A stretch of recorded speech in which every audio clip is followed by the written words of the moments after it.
4 দিনের ব্রিটিশ সফরে সোমবার দেশ ছেড়েছেন ডক্টর ইউনূস। যুক্তরাজ্যের মর্যাদাপূর্ণ কিংস চার্লস হারমোনি অ্যাওয়ার্ড গ্রহণ করতে লন্ডন সফর করছেন তিনি। এই সফরের অংশ হিসেবে তার বৈঠক হতে পারে যুক্তরাজ্যে অবস্থানরত বিএনপির ভারপ্রাপ্ত চেয়ারম্যান তারেক রহমানের সাথেও। তবে এই বৈঠকের সম্ভাব্য এজেন্ডা এবং রাজনৈতিক তাৎপর্য কি, বিস্তারিত শিহাব ইসলামের ডেস্ক রিপোর্টে। 4 দিনের সফরে লন্ডনের উদ্দেশ্যে দেশ ছেড়েছেন অন্তর্বর্তী সরকারের প্রধান উপদেষ্টা অধ্যাপক ডক্টর মোহাম্মদ ইউনূস।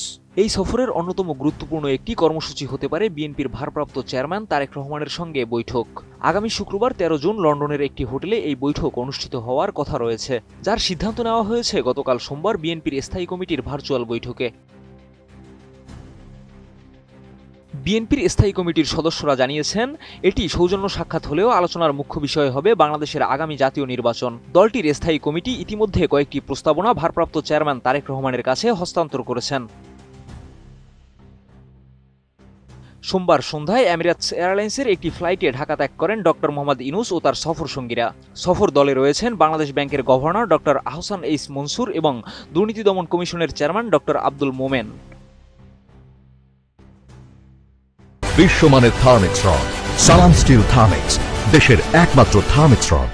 সফরের গুরুত্বপূর্ণ অংশ হিসেবে বাকিংহাম প্যালেসে রাজা তৃতীয় চার্লসের সঙ্গে সাক্ষাৎ করবেন ডক্টর ইউনূস। তিনি রাজা চার্লসের হাত থেকে যুক্তরাজ্যের মর্যাদাপূর্ণ কিং চার্লস হারমোনি অ্যাওয়ার্ড গ্রহণ করবেন।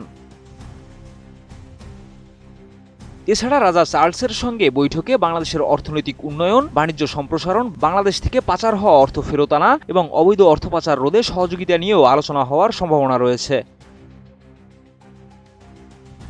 প্রেস সচিব শফিকুল আলমের মতে, এই সফর শুধু সৌজন্য নয়, বরং যুক্তরাজ্যের সঙ্গে বাংলাদেশের কূটনৈতিক সম্পর্ক আরও শক্তিশালী করার একটি বড় সুযোগ।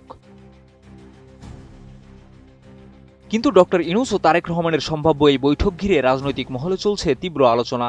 এই বৈঠক থেকে আগামী নির্বাচন ঘিরে গুরুত্বপূর্ণ সিদ্ধান্ত আসারও সম্ভাবনা রয়েছে বলে মনে করছেন বিশ্লেষকরা। এছাড়া যুক্তরাজ্যের সঙ্গে বাংলাদেশের সম্পর্ক আরও দৃঢ় করার পাশাপাশি অর্থনৈতিক ও বিনিয়োগ খাতে নতুন দিগন্ত উন্মোচনের প্রত্যাশা করছেন সংশ্লিষ্টরা। শিহাব ইসলাম, এটিএন নিউজ।